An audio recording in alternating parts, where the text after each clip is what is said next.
In this video, I'm going to talk about how I afford multiple new vehicles at one time, all pickup trucks, uh, pretty expensive pickup trucks. Here's our 2019 F-250. As you can imagine, quite expensive.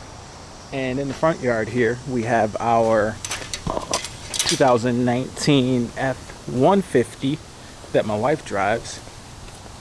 And we have my 2018 F-150 that I drive. Now, as you can imagine, these vehicles are pretty expensive. This one is pretty close to being fully loaded. It's the 502A trim Lariat, and as you can imagine, it's quite expensive. So I want to talk about how it is possible for me to afford brand new vehicles like this, because I think a lot of people who maybe drive older vehicles, or maybe younger people, and I see it in the comments a lot, they wonder how to do it, and they often comment and say, hey, well, how do you, I wish I had that truck, or I want to get that, something along those lines, whatever, or how do you afford it? Some people actually come out and say, how do you afford it? So in this video, I want to talk about that.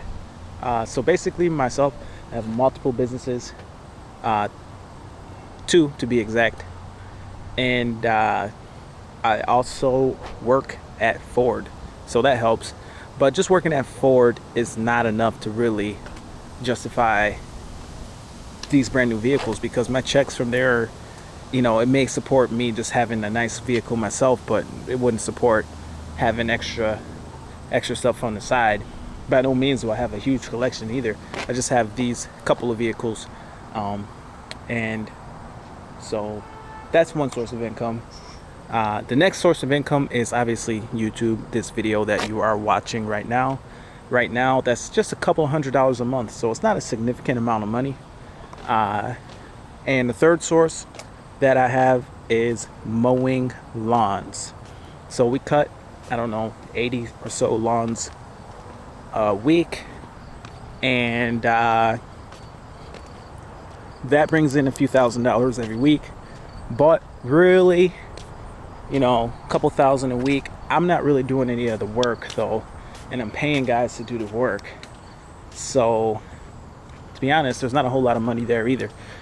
But what I've been doing is kind of altering and pivoting over to different types of work that make a little bit more money. But if you're looking into how to afford one of these trucks, or how to afford a nice vehicle, maybe not brand new, maybe used, if you're looking for some numbers, then I'm going to help you out with this video. So if you're looking at cutting lawns, typically speaking, right now, a house like this would cost something like $35 to cut every week. So let's just say, for example, you were to cut lawns, and you were to cut 10 lawns every week on the side. That could bring you in an extra $300 to $350, and it would take you probably 11 to 12 hours worth of work. If you started off with a really small push mower, then that could bring in, on the side. So you take that will be a good day's work. You take that, you multiply that by 4. So let's just say $300 to make it easy.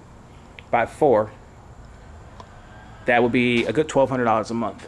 So right then and there on the side, you could generate $1,200 a month in a day's work per week, and you could afford a vehicle like this and then some. This 2019 F-250 cost $850 per month, and that is with a brand new plow installed, brand new. So you could even get one of these maybe for $600 a month without a plow, if you weren't looking for that. And all the financing goes into one. Then you turn around and you take all the cost of the truck, and it's all a write-off for your taxes, because the truck is a depreciating asset that costs money for you to do your job, and you can write that off. So then what you can end up with is lower tax payments on the money that you make, and you can end up actually putting yourself in a good position. So that's just one way.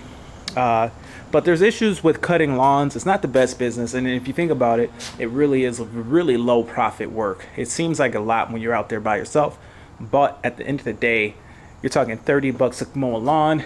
It's not the highest profit work in the world, which is why I'm not necessarily trying to get a whole lot of more lawns anyway. Well, for me in my business right now, it stabilizes things because it's dependable, reliable work.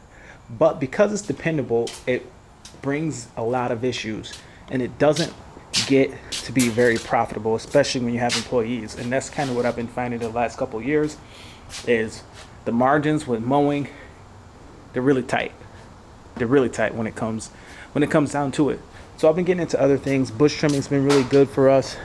As you see, we got steel bush trimmers. Now you could do some pretty big bush trimming jobs, but you got to take the time to get good at it. You could do bush trimming for about $45 an hour, and you'd be able to make more money doing that than you do mowing lawns. So that's something else you can do. And I'm kind of leaning toward this outdoor type of stuff, but you can do anything you want on the side. If it's cleaning cars, if it's detailing cars, if it's cleaning houses, it really can be anything. I'm just talking about lawns and outdoor stuff because it is what I do, and I can communicate in that wavelength. But it doesn't really matter. It comes down to what you are good at. You can do anything that you are good at. It could even be YouTube. YouTube's an interesting one because it ultimately is the lowest profit thing that I'm involved in. Got some chicken wings cooking. Need to flip.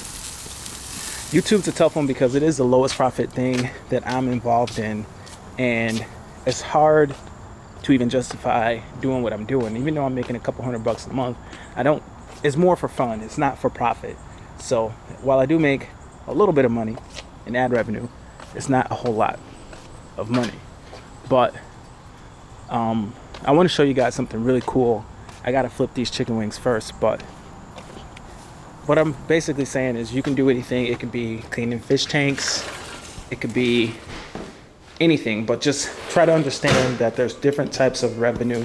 Things like passive income, which would kind of be what YouTube is. YouTube's somewhat passive income. For example, when you post a video and it starts making money for years to come, you you put in the initial work and then it earns. Excuse me. Can I get through? You put in the initial work and it earns money for the future. You put in the initial work into a video, then it earns money in the future. So that's more like passive income. Say, for example, you have 150 videos up and they're just earning money for you. That's the really cool part about YouTube. But make no mistake, it really is a tough business. So that's passive income. There's also recurring revenue, which is kind of like the lawn mowing thing. That's recurring. Every week you show back up to do the work. Now that's good and all because it's dependable, reliable income, but it's also oftentimes lower profit unless you get into the right niche. The lower profit, because it's recurring revenue, when you get on that property, whatever, to do that quote, that potential client a lot of times is looking for a lower price because they're looking at the future and they're protecting their future financial situation. And a lot of people, especially homeowners, the best way that they can protect their financial future is by lowering their cost. And here you come along with a lawnmower, and they're able to just kind of try to negotiate with you to get a better price, and you're potentially able to give a little because you're not a huge corporation and you don't have a boss or manager. You might be desperate or whatever the case. You might be inclined to take whatever they offer. And a lot of people kind of got a sense of that or know that. Some people know it. Some people know that they can get over on you. But that's the danger of recurring revenue. Say, for example, you're cleaning up houses. You're cleaning houses and it's a recurring service. Well, they know that they can They know that you're going to be charging them again every week. And a lot of times with recurring revenue, people try to negotiate and try to get better pricing, and then they got you thinking about it and how can you lower the price. Before you know it, you got a lot of work that's not that profitable. So the bottom line when it comes to recurring revenue, people are very, very, very particular about how much they're spending on a regular basis. So oftentimes it's hard to be extremely profitable when the work is recurring, especially something that recurs like every week, like lawn mowing. At least if it was something that occurred maybe once a month, you have a little more wiggle room and be able to charge a little bit more. But this business, lawn mowing, I wouldn't recommend anybody start it unless you absolutely had to and it was the only thing you could do, because it is one of the toughest things to be profitable at. I mean, it's not so hard if you're by yourself, but if you ever expand and get employees and things, it gets a little bit complicated.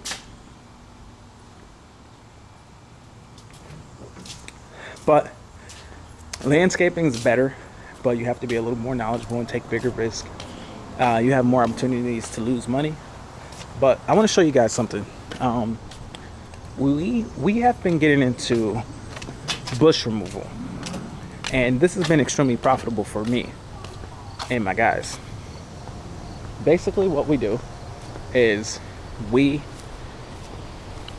remove bushes, and I was really not into this. I've had people request it and I refused to do it because I didn't want to be involved and I wanted to focus on just mowing lawns. But what we've been doing is removing bushes, and this is what we've been using. We have been using these reciprocating saws made by Milwaukee. This is a super sawzall. It's the biggest sawzall that's made by Milwaukee. And it comes with these big batteries. They're charging up in the garage right now. But also, we have blades. We have these big, aggressive, sharp-toothed blades that we use to remove bushes. So essentially what we do is we take one of these 12-inch blades, put it in a saw, and then we stick this blade right through the dirt, right into the dirt. Then we cut around the bush in a circle, and then once we do that, we shove shovels around it and we remove the stump. So we get the whole stump out of the ground. There's no damage to the landscaping, and we're able to remove bushes in no time. So a job that would have taken a long time now is able to be completed in a very short amount of time. So you're able to get leverage. So if I call a potential client, or a potential client calls me and wants bush removal, a quote for bush removal, I'll show up to the property with everything it takes to remove bushes. And I'll give them a quote, usually over the phone, that medium-sized bush is $65. A small bush is going to be like $45. And a larger bush, like a really big bush or a small tree, would be a little bit more money. Like a tree like that, that's a medium-sized tree. It's been rooted for a while. That'd be like $65 to remove with nothing left behind. Something a little bigger, say for example a larger tree that's still manageable, something you don't need a stump grinder for, that would be maybe something like that tree there. And that tree we would charge maybe well, if it was just a stump, we charge like $100 to get just the stump out. But if it was the whole tree, it'd be maybe $250 and we get the whole tree out of there. So it sounds like not a lot of money, but the profit margins are extremely good. We're able to do $200 in just a few hours of work. So that for me has been a hustle, and that's kind of the direction I've been moving, while keeping some of my lawns, keeping them all, the lawns that I have, but not necessarily going all out. Keeping some availability for my guys. For example, we'll work maybe 30 hours a week just mowing lawns, and then the rest of the week we'll do other projects. So that's kind of how it's been, and it's been working out so far this year. But at the end of the day, the moral of this video is You can afford a new truck if you get out there and hustle, or a newer truck. It don't have to be brand new, or maybe you just run a nice older truck and you just, you know, fix everything that needs to be fixed. If you had a truck that was just a few years older and had maybe 200,000 miles on it, there's nothing wrong with that. If you throw a fuel pump on it and a starter or alternator, there's nothing wrong with that at all. But for my particular situation, I just don't have a lot of time to worry about if the vehicle is going to start up and all this. Like, I really just like to be extremely reliable. But that's not to say that sometime in the future that I won't buy an older truck. Go ahead and do everything to make it reliable, but, you know, maybe throw a starter, alternator, battery, and just roll with the older truck for some business.